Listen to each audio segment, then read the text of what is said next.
Hi, my name is Sudi Burnett and welcome to my show Body, Mind and Spirit. Today's program is about holistic approach to weight loss. By holistic, I mean we are looking at the body on all levels of existence as a whole and not separated. The body can be looked at as a 4-story house, as our bodies are made up of 4 interpenetrating planes of existence or levels of vibration. This might sound complex, but it will make sense to you as I explain it in a simple way. The 4 bodies are spiritual, mental, emotional, physical, and so much is left out of possible treatments and explanation of a disease. Now, these 4 bodies has to be taken care of daily, clean and cleanse. And by doing so, we can create balance throughout the whole body.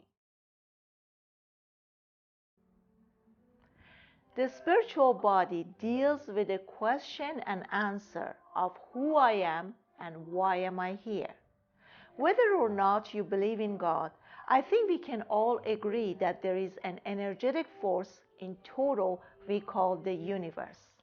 As we are within the universe, not outside of it, then we can see and declare that we are part of it and not separated.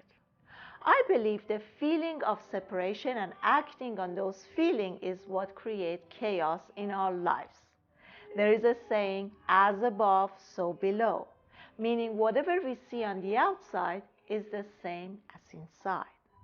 So if we are within the universe, a smaller version of its everlasting ability to create, therefore we create ourselves and all of our experiences. When we accept responsibility for all of our action and understand that the outside world is only a mirror showing me what is going on inside, then we take the handle of how to clear and clean those 4 bodies. Through awakening is when I realized that all changes happens within and then it would reflect itself on the outside. Just a spiritual law to keep in mind regarding the concept of giving and receiving. We have to continue to be an open circuit to receive all the abundance that the universe gives to us as a gift. If the only thing we do is just give, give, give, and never allow the universe to give back to us, then we're just as out of balance as someone who only takes. I hold the viewpoint to be grateful for all the abundance that exists in my life right now, and by doing so, it will create more in my life. Whenever I see or feel lack, I make it a practice to go back and make sure that I'm understanding that this is only my own projection and creation towards the world. So when you see that and you have that awareness, you can just go back and being grateful for all the abundance that existing in your life at this time and this moment, and that would create more abundance instead of lack. I hold the thoughts to surrender and trust that this universe has taken care of me always and it always will. Emotion moves us. Just look at the word emotion. E for energy plus motion. So whenever I start coming from the emotional place of trust and surrendering, that would move the outer universe into action alignment with abundance and new ideas. And that will create more in my life.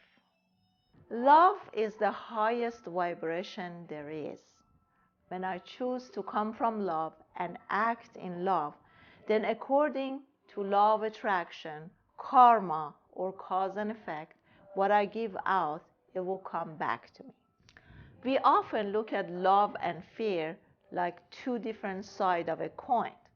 But actually, love and fear are not the opposite each other. They're kind of in one way, or they're merging together. Because when I'm feeling fearful, if I only take that first step then I started to feel the achievement, the excitement will show up, and then love will show itself.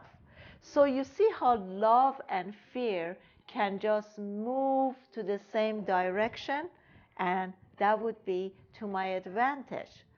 I believe that all the separation is created in our mind because we constantly looking at things, analyzing things too much, and therefore we see things black and white. But what if I change my lens, and instead of having so many different lenses, just look through one lens, and that lens will be love. And then everything will transform and be beautiful from that place on.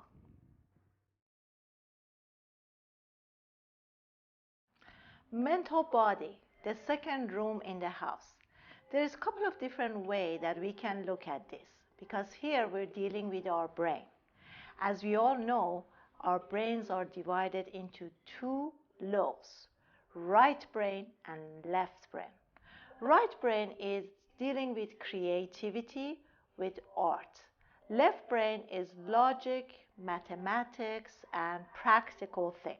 Now, you all heard the phrase, you become what you think about. And this is really powerful because it's the truth. At any second, our brains receives billion bits of information. Of course, our conscious mind is not going to be able to absorb all of that information. And we all have heard that when we gain some new information, if we don't use it rapidly in the next 70 to 72 hours, probably 80 to 85% of that information will disappear from our conscious mind. So consciously, we don't have that information. But on the other hand, our subconscious mind, it has a hard drive with unlimited space for information.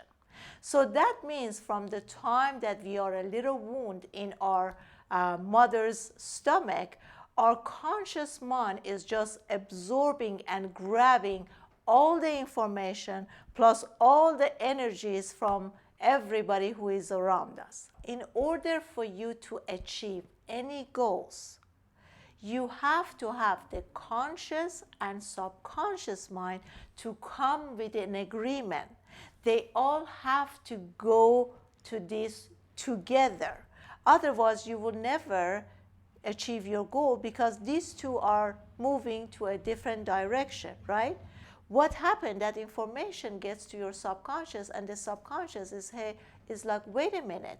But according to my data from before, you don't love yourself, you don't think you're worthy, you never achieve any goal, you have ADD, you start things and then you never finished it, you open up like 10 projects and you never do it, you never achieved anything. So all these beliefs that you have that are hidden in your subconscious mind is going to show up. And that's the reason when you want to lose weight, and you tell yourself that Monday I'm going to start, suddenly Monday you catch a cold, or accidentally, as you think is accidental, you're going to twist your feet and you're going to injure yourself, or something weird will happen. You get into a fight, or you lose your job, or you don't have a good temper, or something will happen. You see what I mean?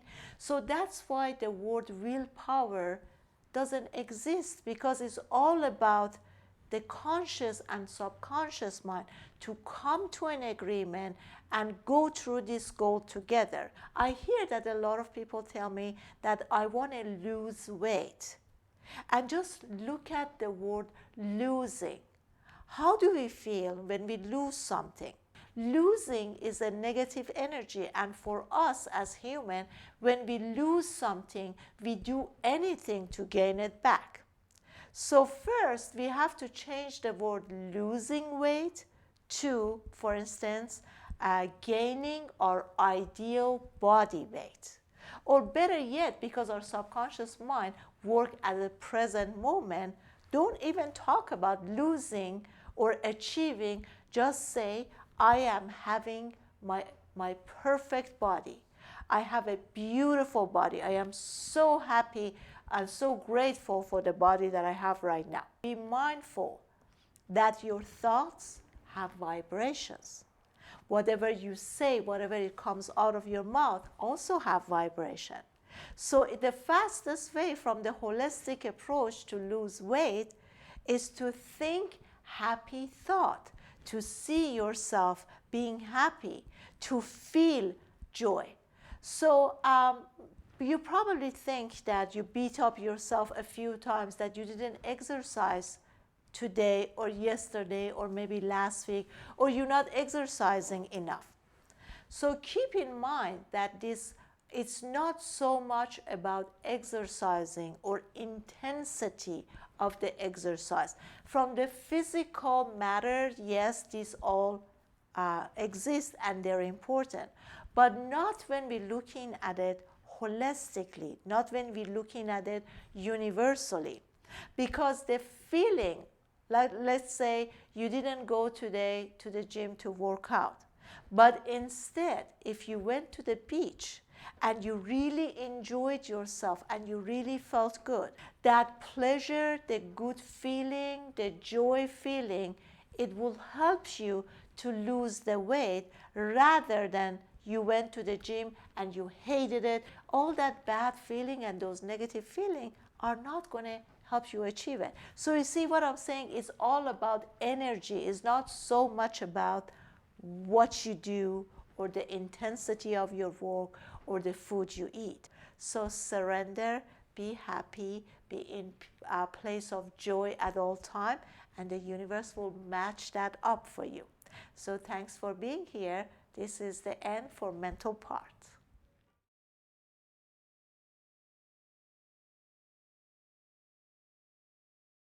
Emotional body. Previously, we talked about the mental body and we used the phrase, you become what you think about. So whatever we think about, then those information is going to be transferred to our emotional body. And now we're going to feel those things. So what are you thinking? If it's positive, of course, you're going to be feeling grateful. You're going to be positive. You're going to be uplifted. If your thoughts are negative, then you're going to feeling down. You're going to be heavy, and you're going to be carry on a lot of sadness. And all of those thoughts, those negative thoughts, they have energy. Plus, they did many research and they find out that people who were gaining a lot of weight, it was all emotional reason. What are your thoughts and what are the feelings that you're hiding behind it?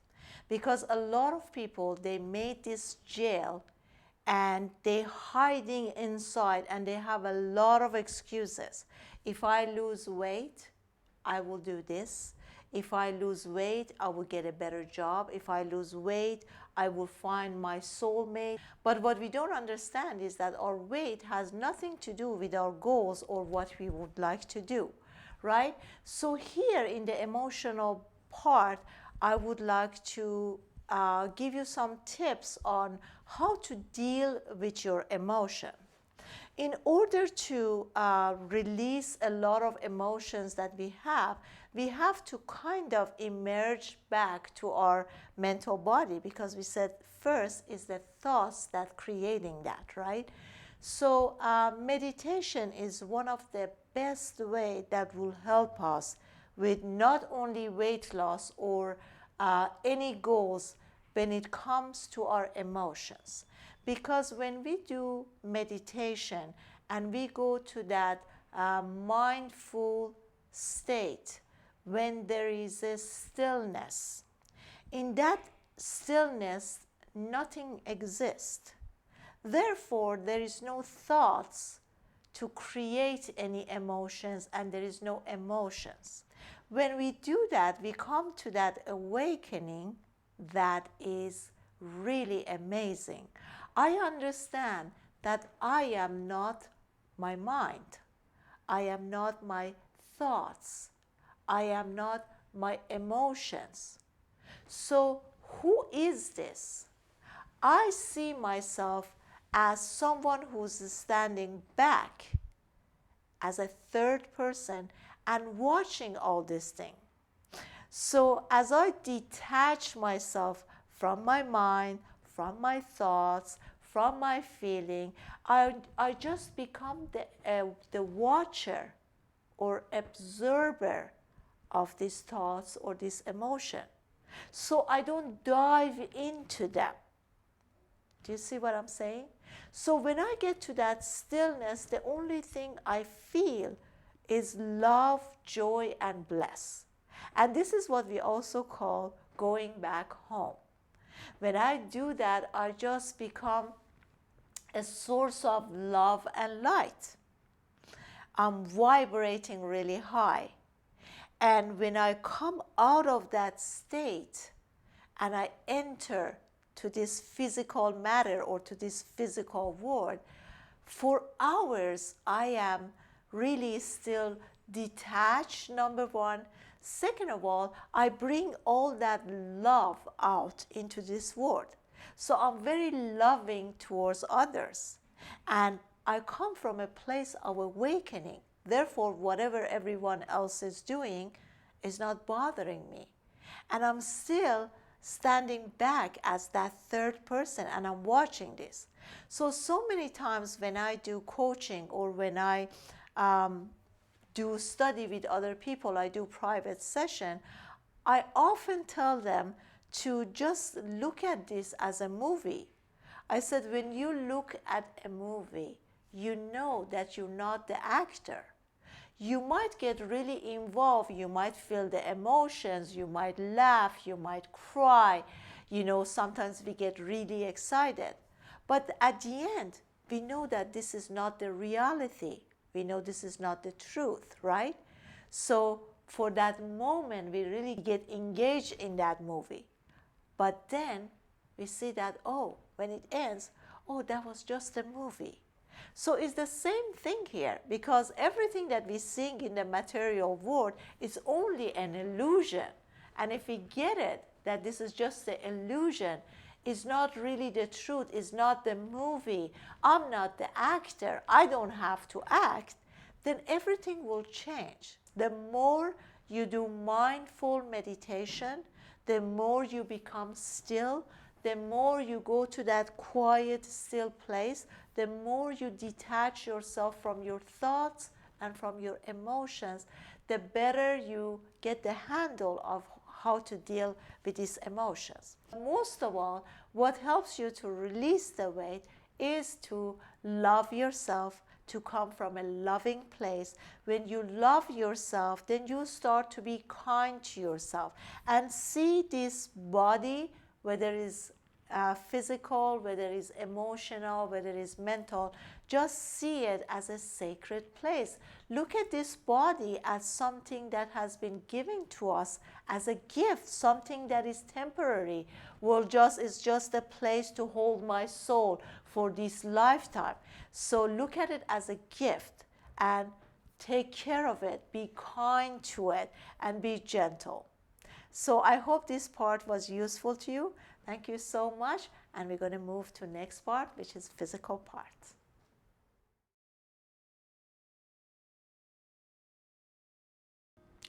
Physical body, the fourth room in the house.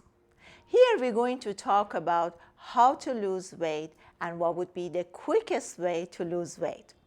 I'm sure you or someone around you at some point has tried to lose weight, or maybe you are still struggling to lose weight. So we're going to open up everything to see what's the best healthy way to not only lose weight, but keep it off forever. Okay, if you're ready, let's get started. The first concept that we have to keep in mind is calorie input and calorie output. So in order for us to lose 1 pound, we have to lose 3,500 calories, right? You can divide that 3,500 calories per day and then per week. So if you cut back 500 calories per day, 7 days, that would be 350 calories. So of course, when you want to cut down on your intake calories of food, you don't want to take it out from your main food, which is your proteins or your good carbohydrates. You want to deduct that from your sodas, from maybe extra butters, or from the creams, or things that are not really having any nutritional values for you. The best way to lose weight is no more than 2 pounds per week. And the reason being is people who lose a lot of weight very fast and quickly, they never keep it off, right? So if you want to lose weight and keep it off, it's the best way to lose it slowly, but you're doing it moderately. So let's say now that you want to lose 2 pounds per week. Then you need to 350 plus 350 calories is 700 calories per week. So then you're going to lose 500 calories from your intake, food, whatever you're eating, and 500 calories from exercising. Any kind of exercising will do. And we're going to get into that with details. So now, what kind of food, or the quality of the food, or the way you eat the food, or when you eat the food, this all comes into consideration of how and why you're losing weight or you're not losing your weight. The best way to do this is to start your breakfast with protein. Now here I know that a lot of different trainers or many different diets will tell you differently to mix your protein, carbohydrates, and fat together.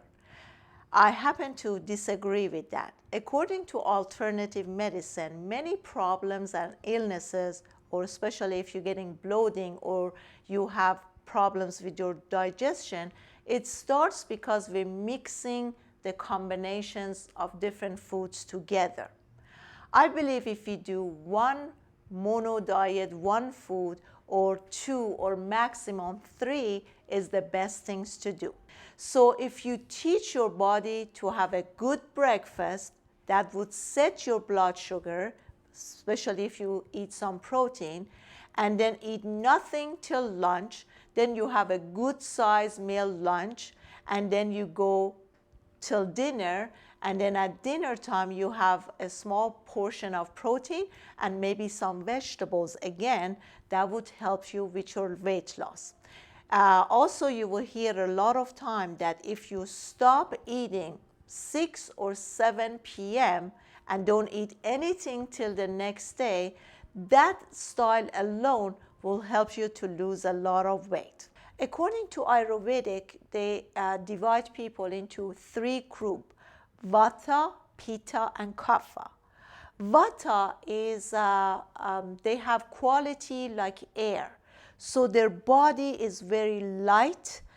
They don't gain weight very easily. They're great athletes. They move very quickly. Their body is very light. And they call them like winter to fall people. Then we have Pitta people. Pitta is fire. So this is summer people. These are very energetic, very competitive. They have a lot of anger. They get angry very fast. They lose their temper very quickly. Since their body temperature is very high, they better eat like very cool, summery, fresh, lot of vegetables and fruit to balance their body, to take some of the heat and add some more coolness to the body to create the balance. Next, we have Kapha. Kapha, the way it's written is K-A-F-A. But as you resemble the calf, these are spring people. They are hypometabolic. They're very prone to have allergies and they cough a lot. They're very sensitive. So these are spring people and they should eat a lot of spring food. And because they get a lot of allergies, I recommend that these people, they definitely separate their food. So they eat the fruits just on an empty stomach and alone.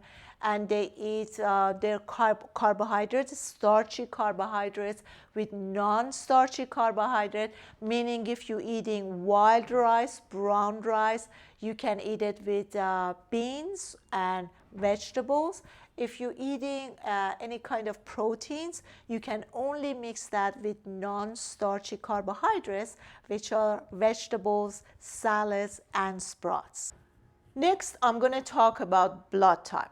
Most of the time when I ask people what food allergies you have, they said, oh, nothing, I'm okay with everything. But that's not true, because according to your blood type, everyone has food sensitivity to some kind or some form of food. So let me go very briefly through this. The first generations were O blood type. So these blood types are very good to eat a lot of protein. Their body can release a lot of enzymes to break down proteins, and they can do proteins and like vegetables, sprouts, salads, things like that. The second generation will be B blood type that are stronger. They have less food sensitivity. B blood types, for instance, they're allergic to chicken, lentils, to name a few. Then came the A blood type. A blood type cannot really digest a lot of animal proteins, so they are better to be eating like vegetarian diet. So a few years back, I created this diet that you eat according to your blood type. Therefore, whatever your blood type is, let's say you're an O blood type and you're allergic to wheat and gluten and all that, then you don't eat any of that. So you eat red meat, white meats, maybe some seafood with vegetables, and then you separate proteins, carbohydrates, and fruits. Now, this is the alternative way of eating food. As you might heard, fruits are really good for us because every different fruits offer us a lot of vitamins and minerals. This is true. But it's also true if you only eat fruits on an empty stomach. Every time you mix fruit with proteins or other starchy carbohydrates, that creates a lot of problems. So if you have problems with indigestion, if you're overweight, the best thing to do is to separate fruits, protein, and carbohydrate. So you eat fruits one time alone, you're not mixing fruit with anything else. And then when you eat your proteins, like red meats or white meats or any kind of dairies, you don't mix it with starchy carbohydrate. You can eat, for instance, a piece of salmon with grilled vegetables or salad. If you're eating starchy carbohydrates, you can mix the starchy carbohydrates with non-starchy carbohydrates, but never ever mix fruits with anything else. By doing this and just following this, you will lose tremendous amount of weight. Your energy level will shoot up, and then you don't have any underlying other problems or sinuses or indigestion, as I mentioned before. So what's the best and quickest way to lose weight through physical activities? Aerobics, as we all know, the word aerobics, it means something that you need air. So that could be anything from running, jogging, swimming, playing tennis, basketball, football. These are all aerobics. Then we have resistance training, or we have weightlifting, that you're basically stationary and you don't need that much oxygen in order to do that activities, right? So let's start first with aerobics. As we all know, aerobics are great because it raises our metabolism, it builds better and stronger bones, it helps our lungs to get stronger. Then the lymphatic system, where it's releasing all the waste when we do aerobic exercise, that would help a lot with all the releases of toxins from our body. It makes our heart to be stronger. It helps with the flow of the blood throughout our system. So these are all the benefits we can get from aerobics. When you do weightlifting, because the muscles breaks down and it takes a lot of time, energy, calories to rebuild that muscle with more strength and more density, then this will take 24 hours to burn calories, right? So that's why I have always been a firm believer that weightlifting is a major part of losing weight. So when we do the combination both, we can maximize our result to lose as much body fat as quick and shortest time that we can.